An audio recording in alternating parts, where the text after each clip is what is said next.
like not like an, or obviously I'm gonna make a weather video, but like a me like of me talking on the camera, like saying, oh no, it actually should be you doing that, not me. Like you saying, hey guys, there's a possibility, or a very great possibility I may become an all-weather general channel. However, the tropics, I won't stop talking about the tropics. It'll be my main topic. However, I'll talk about windstorms too, severe weather, blah, blah, blah. And like that can give them a heads up, so it's not a whole surprise to them.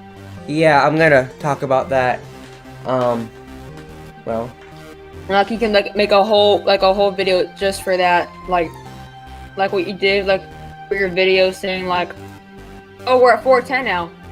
Yeah, we're at 410. Like for your video saying, like when you said I deleted my YouTube channel, like where it's just you talking, you should do that like that, but obviously you saying, I'm going to start doing an all-weather thing. Yes, well, I mean, we're most likely going to do it. I'm just gonna have to actually learn, or you know, someone. Yeah. Again, I can help teach you. I can do my best to teach you. And like sometimes when you do your first video, it's a risk. But the more you talk about it in a video, the more you're gonna become an expert. Yeah, that's true. I mean, sometimes when I had my first like tropic video, or I had my first severe weather video, I wasn't confident, but I got more confident as I did it more often. So you're never gonna be 100% confident for your first video when you do it, but gradually you get confident enough. Definitely. I mean, I was very unconfident when I started, just learning about it in 2015. I didn't know much about hurricanes at all, but 5.5 years of just learning about hurricanes and doing nothing but that, and now having to kind of switch my learning and just kind of go winter storms, hurricanes, or tropics, and severe weather. It's gonna help me a lot, and it's really gonna help me once I get into college. So. I think we're doing it wrong here.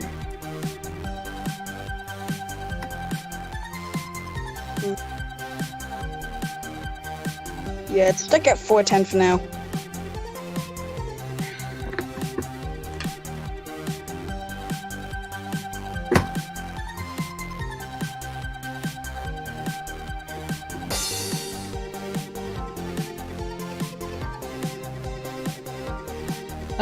Let us know when you're streaming, like you're getting ready. We've been live the past 2 minutes, but I don't really mind y'all talking because y'all don't really talk over each other. It's kind of when Sebastian's here. Yeah. Oh boy, somebody's echoing again. Sorry, I was watching the stream.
This is your cyclone update for January 13th, 2021, provided by the Hurricane Watch team.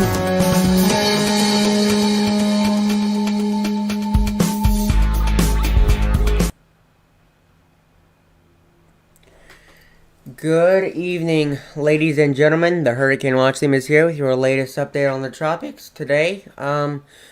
It's probably be one of our last videos and streams on tropical storm Eloise, and we're just gonna talk a little bit about today. We're gonna just talk about its impacts to southern Zimbabwe today.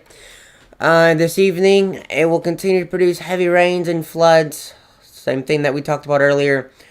Not a lot has changed. It's just moving into southern Zimbabwe now. Nothing, nothing huge in terms of really big. But so here's again. That's the system right there. Moving, and it's going to create a lot of heavy rain. Today I am joined by some of my good friends. Alright, I'm really the only one here left, but it's your boy Adrian's weather forecast. So, that storm is going to continue to produce heavy rain. I do want to talk about its flooding, even though we've already talked about it a lot. Let's talk about it some more. So again here, as you can kind of see, yeah, 7 inches of rain. Some of these areas, 4 inches of rain, 7 inches of rain. So these countries are still going to get a lot of heavy rain. Again, pretty much that's going to be it. We don't really have a whole lot to talk about since the storm is starting to, fall apart. Probably going to be a rather shorter stream.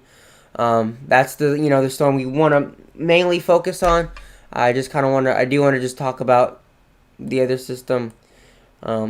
Australia, some rain over there, but then again we do have this one in northern Australia, which is going to produce a lot of heavy rain on the coast. Yeah, okay, talking almost 40 inches of rain in the next 10 days. Well, the next 5 days, huh? Oh well. So it's just kind of like just stay in this area, and again this area is just going to see a huge amount of rain. Areas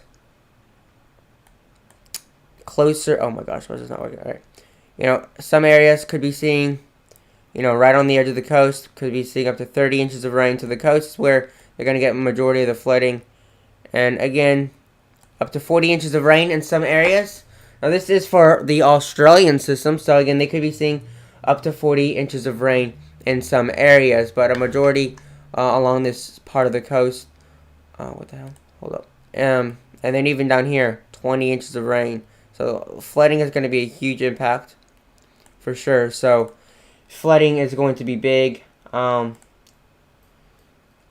is there anything you want to add or say about the Australian system or the Zimbabwe system? Something I'll add about Eloise is that we gotta really watch out, even though we are seeing some weaker winds up to really mainly 40 mile an hour sustained winds. That's really a borderline tropical storm with a tropical depression, but it doesn't seem to be that severe, obviously, if you think about it. But obviously, you also have to keep in mind the rain and the saturated soil. So Eloise has been it hasn't been stalling, but it's been a very slow mover ever since it made landfall in lower Mozambique on the coast. So it's brought in a lot of widespread rain showers in its outer bands as it's moved very gradually westward here. So areas like you got Zimbabwe and Botswana, those areas are the countries ahead of Eloise. So they've gone already a few inches of rain, but some areas still have to get an additional 8 inches of rainfall, which is going to be a big factor when it comes to the winds here. So those 40 mile an hour wind and sustained will act like 80 mile an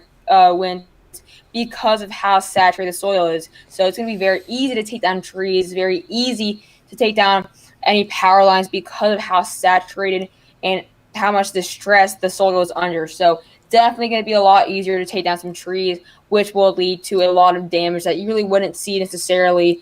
For example, with an area and environment that has not gotten rain for hours and hours before. So that's really something I wanted to ask, since people are probably thinking, it's not that bad, can't be too shabby, but you also have to consider what has happened for the past few hours. Yeah, he does make a good point. The soil is very, very saturated from the flooding of Eloise, and we, just 40-mile-an-hour winds or 50 to 60-mile-an-hour wind gust would easily, uproot a tree, tip it over, and even the houses in this area, pretty much like shacks or huts, and they would not do well with 50 to 60-mile-an-hour gusts. Would most likely be severely damaged or close to being destroyed. So it would, definitely be very, very bad, and I already know they've seen a lot of damage there, I'm assuming. So it's going to be really, really, it's going to be bad for them. And, I'm sad to say it, but that's sort of, I kind of just been watching everything that's sort of, we've been watching what's been happening, and the flooding is by far going to be the biggest threat for the system. But, honestly, we pretty much have covered it all. It's pretty much going to be the same threats for parts of northern South Africa, Botswana, Zimbabwe. Still, even parts of southern Mozambique are still getting a lot of this heavy rain. And then if it continues to move into the west, eventually Namibia would get the same threat. So, pretty sure we've kind of covered a majority of this storm. There's really not a lot that we have, honestly, to talk about. We've talked about the same stuff. And now, again, feel free to, go in the chat and ask any questions if you have any. And we most certainly will be answering those questions. There's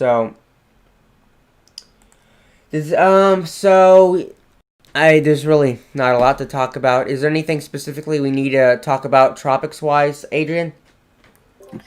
Pretty sure, yeah, it's really boring right now ever since Elosi's made landfall. So not really nothing that I think is too important to mention right now, other than what we just said.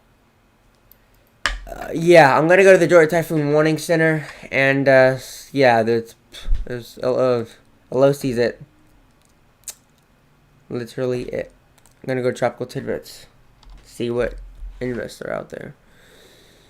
Yeah, so there's Eloise. Winds are down to 35 miles per hour. 13S. Again, not going to impact land. Just going to be an out-to-sea storm. We can track it since there's literally nothing else to track. And 14S, which is literally over central Australia, producing some rain. And Invest 97P is over northern or the Gulf, and again, it's going to produce a lot of heavy rain. 20 to 30 inches is expected.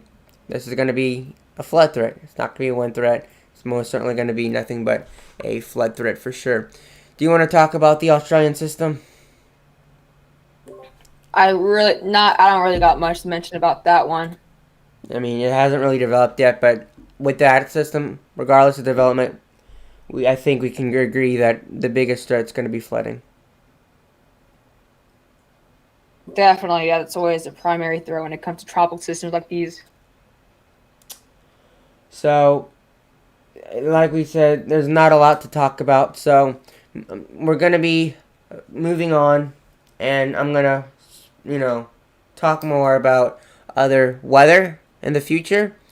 This will include winter weather for the United States and severe weather. So I'm going to be educating myself and learning about that, and to help grow the channel. But we will be mainly focusing on tropics. So if there's any kind of hurricane, typhoon, or cyclone, we will be tracking it, and we will most certainly be covering it. But when there's not, or if there's a severe weather outbreak or a winter storm, we will also be talking about those. So we will be talking a lot more about other types of weather, also regarding, mainly the United States. So really, I just kind of want to wrap this up because there's really not a lot to talk about because there's just not a lot to talk about. Are we gonna start like the winter weather tomorrow?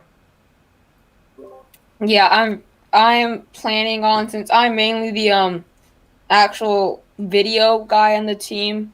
For those viewers who just joined, uh, I'm going to be posting tomorrow a video on the upcoming winter storm Nathaniel, which is going to bring in extremely heavy snow across the United States. So that should be up tomorrow in the most likely early afternoon. So going to start seeing a bit different uploads for now on to the future. Yes. So that's gonna. And I'm actually planning on maybe doing a double upload for this channel tomorrow. I have two ideas. One's going to be about obviously the winter storm, and my second video idea is going to be a future outlook for what we can expect in the Indian Ocean tropic-wise for the next 2 weeks. So I'm most likely planning on maybe doing a double upload here, so it could be quite an active day for this channel if you guys want to go ahead and stay tuned. Yeah. So we're gonna be talking more about severe weather, winter weather, but we will mainly be focusing on the tropics. So again, stay tuned for that. It's going to be interesting. It's going to be a fun ride for all of us since I've never studied severe weather really and focused on it. So that's going to be interesting. And feel free to email us at hurricanewatchteam@gmail.com if you have any questions, detailed questions. Also, feel free to go in the chat if you have if you have a question I want to ask. Feel free to go in the chat and ask. But I'm pretty sure we kind of want to wrap it up since there's not much to talk about. So that's Smith today, guys. I'm gonna give y'all a few minutes if y'all want to ask a question. But with all that being said, that's gonna be it. So yeah.